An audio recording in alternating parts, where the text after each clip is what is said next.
I'm Jason Lewis. And I'm Flora Gladwin. And I'm Thomas Mills. Welcome to Climate Optimists. As a couple concerned citizens, we're on a journey to explore climate solutions and ways each of us can make a difference. As a nonprofit focused on educating and empowering people to get involved in climate action, we rely on the financial support of our listeners. So, if you're a regular listener and you value what you get from us, consider a donation that aligns with that value. All you have to do is head over to our website, climateoptimist.co, and click the donate button. And even $5 a month goes a long way to help us deliver our mission. But if you are short of cash but still want to help us out, just have your friends subscribe and rate us on your streaming platform. Thanks, guys. Yeah, we really rely on you guys to help us spread our podcast. So the more that you can, give us good reviews and spread the word to your friends, it makes a huge difference. And speaking of podcasts, if you're looking for an extra podcast to download for, let's say, your upcoming road trip, we have a recommendation for you. When the People Decide is a podcast about how everyday people are shaping democracy and how you can too. The first season was about people who use ballot initiatives to bring issues that they care about directly to fellow voters, often bypassing state legislators who stood in their way. The second season, which starts July 17th, looks at cities and towns that are strengthening democracy at a local level. Learn about how residents of Petaluma, California won the democracy lottery and how Durham, North Carolina is turning over a portion of its budget to residents to spend. The podcast is a project of the McCourtney Institute for Democracy at Penn State and produced by LWC Studios. Encourage folks to go check it out. Yeah, definitely worth the listen. Whew. So for this week's topic, we were just talking about how even 5 years ago, seeing a Tesla in some places was similar to Elon Musk going a week without tweeting something controversial, or a Republican member of Congress voting for a climate bill. In other words, it was very, very rare. Nowadays in 2023, the picture is obviously very different. Teslas and increasingly electric vehicles from other manufacturers can be found almost anywhere. So as we race to cut our emissions by half before 2030, EVs represent a critical part of the solution, especially in developed countries where transportation often makes up 25% or more of total emissions. And though we've talked electric vehicles before on this podcast, we thought today it might be time for an update on where things stand, challenges remaining, and of course, what to consider when buying one. And before we dig into the details, want to highlight this week's reason for hope, which is that the shipping industry has set a course to phase out its greenhouse gas emissions. No pun intended. Would that be pun? What would that be? That's a Wordplay? pun. Yeah. The deal came at a meeting of the International Maritime Organization, ironically following the hottest day ever recorded on the planet, this last 4th of July. The targets are unfortunately non-binding, but they call for a 20% reduction in emissions by 2030, 70% by 2040, and net zero by 2050. More is definitely needed for shipping to do its part. According to the Clean Shipping Coalition, a 50% cut by 2030 is both possible and affordable, which, as most folks know, is kind of where we're aiming for in order to limit emissions to that 1.5 degrees Celsius mark. So I don't know. I feel like it was incremental progress. Thomas, what are your thoughts? Too little, too late, Jason? I don't know. I think that the shipping industry needs a bit of a makeover, similar to what we've seen with electric vehicles. I think as we've all sort of seen by the great progress made by the likes of Tesla and the Chinese EV manufacturing, it's about making the decision to fully commit to decarbonizing rather than sort of taking small steps now. Where I'm going with this really is I'm thinking foiling ships. So we've already seen companies like Candela, who I think are a Swedish boat manufacturer, build speedboats that are foiling, i.e. that they have a normal hull, but they've got basically small wings that go into the water. And once they get above a certain speed, that enables the ship or boat to lift its hull out of the water and dramatically reduces drag. So what that means is instead of building a great big ship that needs, 40,000 tons of batteries to go from the US to Australia, You're building a ship that requires 10,000 tons of batteries to cover the same distance. The added benefit too is that often they end up foiling at much higher speeds than they would if they were just sitting in the water. And so that may assist in allowing more freight that would otherwise go via air travel, which is even harder to decarbonize, to be taken as sea freight. I know it's early days when it comes to taking, big ships and making them hydrofoil, but I think it'd be pretty amazing to see, shipping vessels go in that direction. I mean, you look at what's happened to, massive sailboats and others. I mean, for folks who aren't familiar with what a ship with a hydrofoil looks like, just Google it. It's pretty amazing. So, pivoting to our main topic, before we get into electric vehicles, benefits, what you should consider when buying, debunking some of the myths, we thought it would be important to kind of set some context on, why shifting to electric vehicles really matters. In the United States, for folks who may not be aware, transportation is now our largest source of emissions. Now, obviously, that contains things like shipping that we just talked about, aviation. But if you just look at cars and trucks, it's still about 23% of our total emissions. If you look at just passenger vehicles, the ones that, all of us drive, you're talking still 17%. So that's a huge chunk and a critical part of us being able to decarbonize, and a part where we already have the technology and it's readily available. When you look globally, it's still a pretty significant number. 12% of global emissions are tied to cars and trucks. So even outside the US, there's a ton of opportunity. The other thing that I think that's worth setting context on and doesn't get talked about enough is the air pollution that we all breathe from burning fossil fuels. Roughly 8 million people a year die prematurely because of inhaling, particulate matter associated with burning fossil fuels. That's more, for context, more deaths than, annual deaths than cigarettes and malaria combined. So there's obviously huge climate benefits associated with moving away from, internal combustion engines, but it's important too not to forget the other health benefits that has for all of us, especially folks who live, next to major roadways. So while EVs have got more popular, there are a lot of myths that are still out there. So we thought it might be worthwhile to spend a few minutes debunking some of those. Flora, I know you did a little research on the topic. Yeah. I thought this was such an interesting thing to get into. For some context, Jason and Thomas, you know this, but for our listeners, I went to a super liberal, hippie, tree hugging school in Portland, Oregon for college. I mean, totally, right?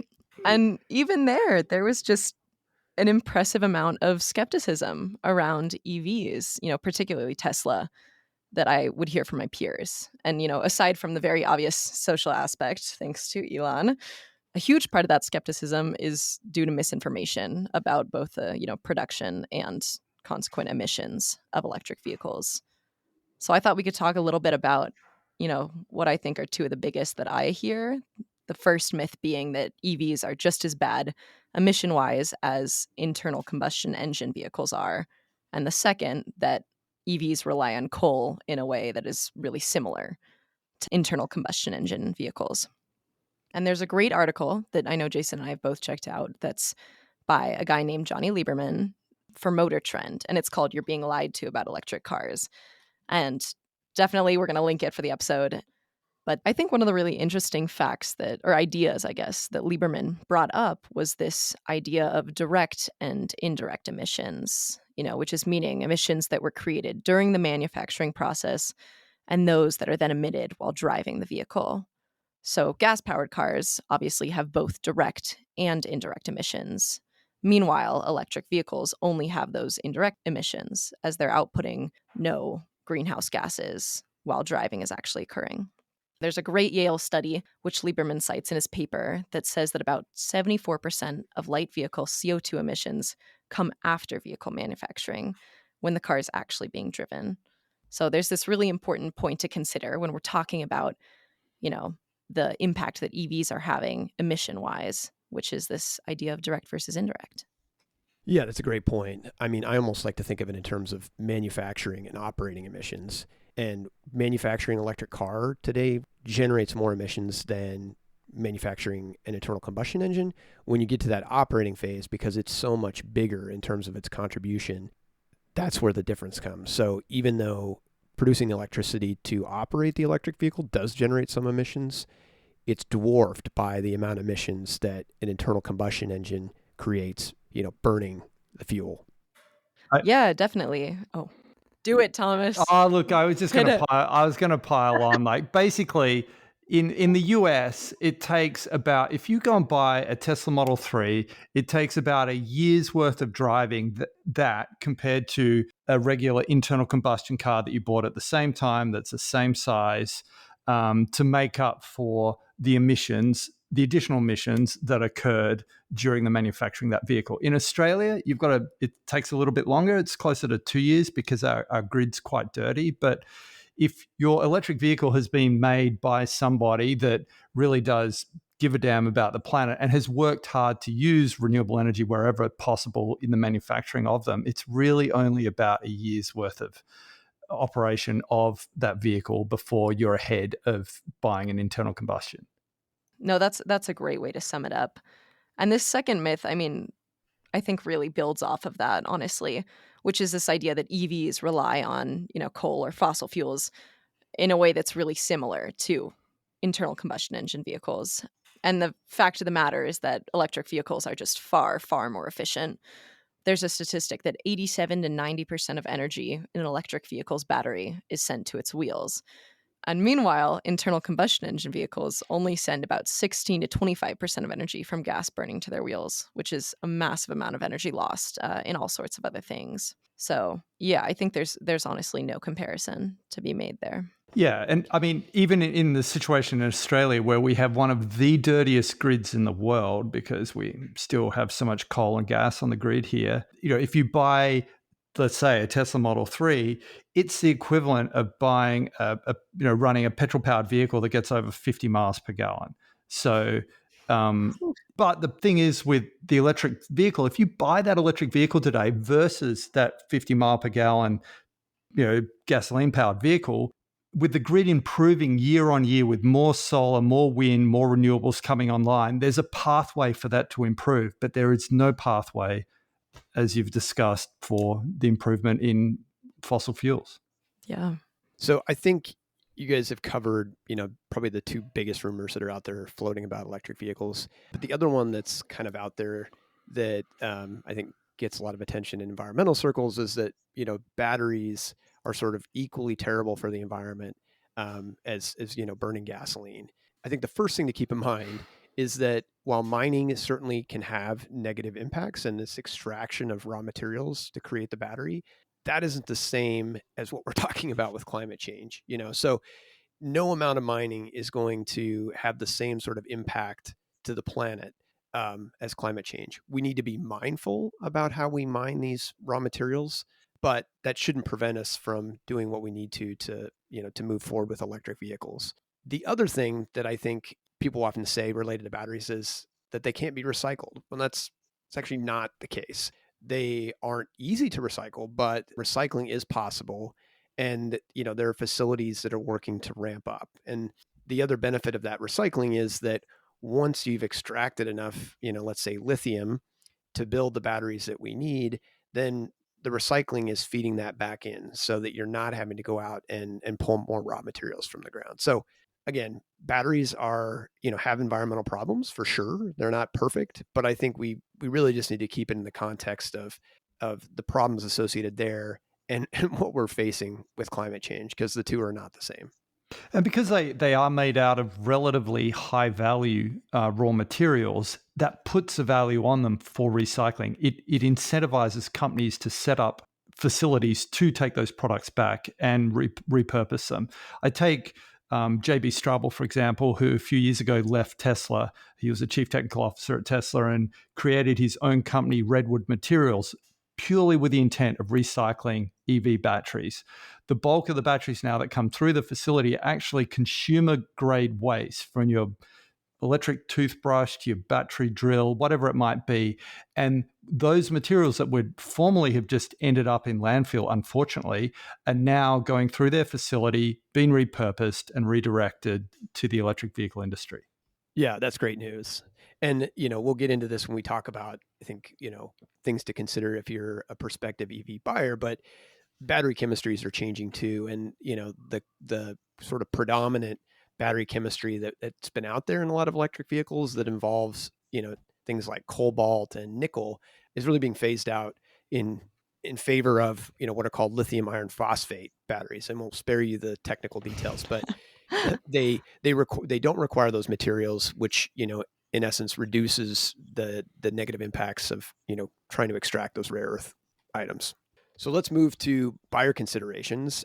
Thomas, if you've got somebody who has heard good things about EVs, is ready to purchase a new vehicle, what should they be looking for in an EV?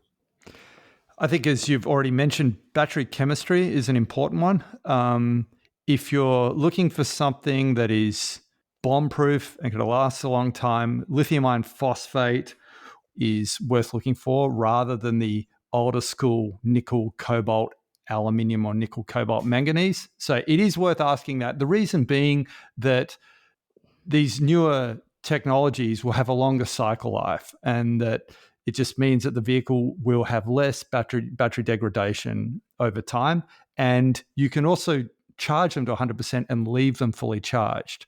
Whereas the earlier EVs, you would only really charge to 80%, except when you were going on a road trip. Yeah, my good friend Mike, who is a battery engineer, has also been educating me lately on the benefits of lithium iron phosphate. I think the one caveat is if you're looking for a vehicle today, and you're not finding one that has a lithium iron phosphate battery, don't let that be the reason you go out and buy a regular internal combustion engine. The existing battery technology today is still good. I have a Tesla Model 3. I've had it for 5 years, and it's been a great car. So lithium iron phosphate is certainly the future, but yeah, don't let it be that deal breaker between going electric or going back to gas. Yeah, and the next thing to probably look at is how those batteries are cooled. And really, there's only one outlier here, and that is the Nissan Leaf. Don't buy them. They still use air-cooled battery packs. And because of that, in hot climates, they really struggled to get the heat away from the batteries when you're fast charging. So they fast charge at absolutely terrible rates, and it creates hot spots in the battery, which ends up causing accelerated degradation rates. The other one to look at is probably range. Remember that the published versions, your mileage may vary, especially in Europe and Australia, where they use the WLTP and the NEDC standards. They're bollocks, right? The US EPA system is closer to the mark. It's reasonable if you drive sensibly that you will achieve close to EPA ranges in normal conditions, but keep in mind that in midwinter, there will be an impact on performance. And so in that situation, what you should also be looking for is, or asking the question, does the electric vehicle have a heat pump for cabin heating? If it's just relying on resistive element heating, it will use a lot more energy in the winter to keep the cabin and or the battery pack warm. And if your head spinning and thinking, how am I going to remember all these great things that Thomas is telling us? We are going to have links to a couple good resources on our website, as well as sort of bulletized points, because there is a lot to keep track of with EVs. It doesn't have to be a complex process, though. And the good news is all the newer technologies are moving in the direction of, I think, Thomas, of what you're talking about. The other two things that I think are worth mentioning are the tax incentive structure. And I'm not going to be the one that speaks to what's going on in Europe, but here in the US, right now, there is a federal tax incentive of $7,500 for new electric vehicles and $4,000 for used electric vehicles. Now, there's restrictions around that. The good news is there's still a bunch of cars out there that meet the parameters of the tax incentive, And you can find those on fueleconomy.gov. If you just Google fuel economy, electric vehicles, tax incentive, it'll bring up the page. We'll link it as well on our website. But you can go in there and see exactly, which vehicles qualify for the tax credit. And in addition, I think it's worth mentioning the benefits provided by different states. There's all these EV tax credits and rebates available by state, anywhere from Colorado, which gives tax credits ranging from $2,000 to $8,000, depending on vehicle type, to Florida, which does jack shit for EV purchasers. However, yeah. However, different utilities also provide tax credits or rebates in some cases, like in Colorado's case, where XL Energy offers a $3,000 rebate for the lease or purchase of a used EV and $5,500 for the lease or purchase of a new EV. So definitely worth taking Pretty a look. generous. I know, right? Not bad. So yeah, worth taking a look at what your state offers. There's definitely countless state level benefits for owning or leasing an electric vehicle or for installing a home charger. So we'll provide a link to a helpful article in our show notes so that if you want to check out the benefits offered where you live, which you absolutely should, you can. The other thing I think that's worth considering is sort of the efficiency of the electric vehicle. Instead of a miles per gallon that you're used to seeing when you go buy a gas powered vehicle, electric vehicles in the US come with a MPGe, or miles per gallon equivalent. And it's a good way to sort of size up the efficiency of the car and also really the amount of resources that goes into it. So, for instance, the Tesla Model 3, since we've been using Tesla's benchmark, gets 132 miles per gallon equivalent. The Ford Lightning is only about 70. So already you've cut your efficiency about in half, which speaks to the fact that even though we're moving to electric vehicles, we should also still be trying to keep our vehicles smaller. The worst on the scale is the electric Hummer, which is only 47. In the big scheme of things, we really need to be thinking about how can we not just move to electric vehicles, but move to vehicles that have a lighter impact on the planet. And buying a Hummer is not one of those things. It consumes a massive amount of resources. And I think it sets the wrong precedent, which is that, somehow we can consume our way out of this problem when in reality we need to be consuming less. I don't know. Other thoughts, Flora, Thomas? Better still, buy an e-bike. I mean, at the end of the day, you're using what? Probably like a decent e-bike has half a kilowatt hour of battery storage on board. So you're about 1/120th the amount of battery compared to even a Tesla Model 3.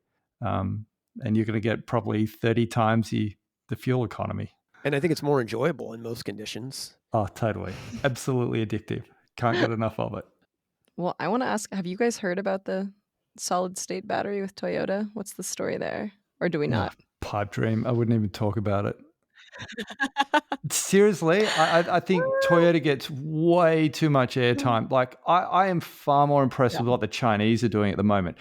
I think this whole solid state thing with Toyota is just them trying to stall people from not going out and buying other people's vehicles. Because it's not like they've even got, masses of pre-production prototypes out there in the wild. They were just too late at moving on this. Everyone else is so far ahead of them. Yeah, that's a good point.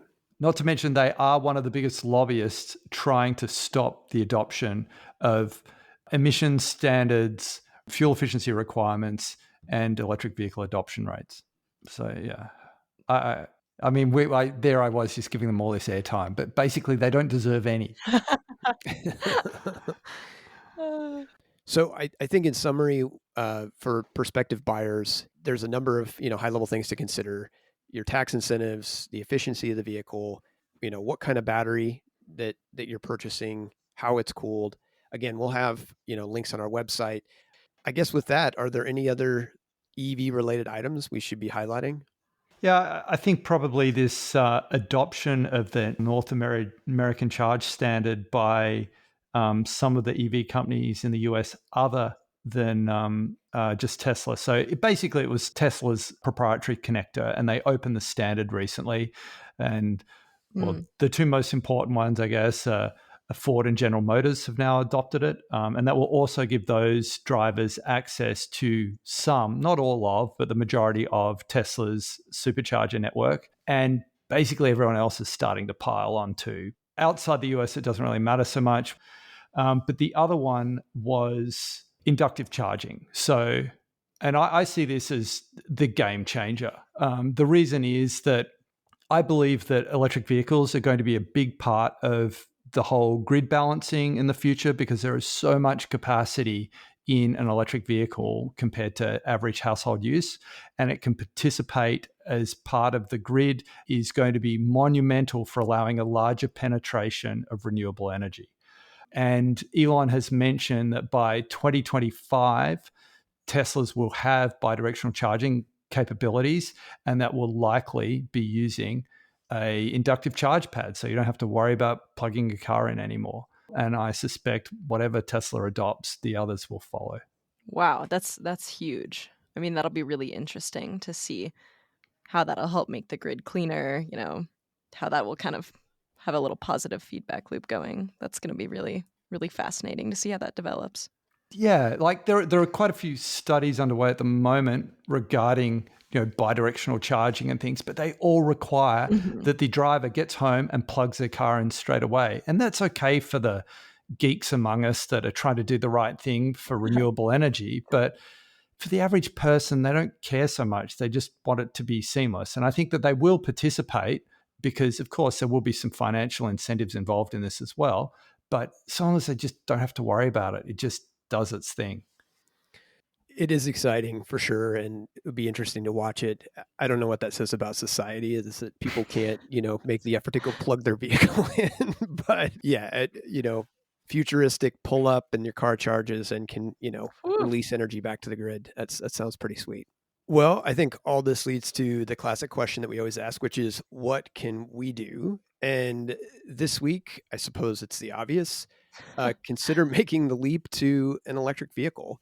And that could be in different forms, right? So if you're looking for the car that can meet all your needs, where you need more range, you can go out and purchase that new EV or used EV. If you're still not convinced about where an electric vehicle fits into, your transportation options, consider go out and leasing them. There's some really great leasing programs out there that make for a cheap monthly payment, and it's sort of a risk-free way to try out the technology if you're not quite comfortable enough yet. And the best of all, which Thomas already plugged, is consider going out and trying that e-bike. Could sort of laugh about it, but if you're able to use that as a secondary transport option, it has huge benefits. Obviously above and beyond just the benefits of the climate, in terms of saving resources, and they're more fun to ride anyway. So we'll have some helpful links in our show notes, again, to help hopefully make this a simpler process for everybody. But there's great EVs out there on the market today in almost every category. It was a little different a few years ago, but with where we are today, no matter if you're looking for a small SUV, a sedan, or you really need that truck, there are options out there for you. Any other thoughts, you guys? No, I mean, except the fact that if you're not thinking about buying one, there might be somebody else that that is thinking about buying a new car. And the most important thing now is we should just not be bringing any new internal combustion vehicles onto the roads. Like their days are finished. So the work you can do to convince them to move in the right direction is work well done. That's a great point, Thomas.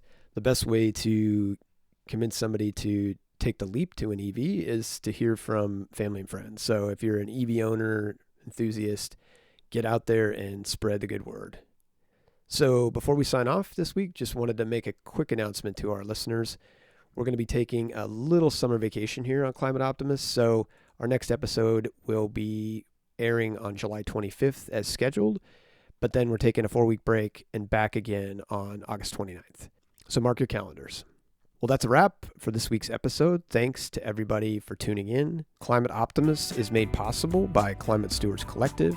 You can find us on the web at climateoptimist.co. And don't forget to follow us on social at Climate Optimist Podcast.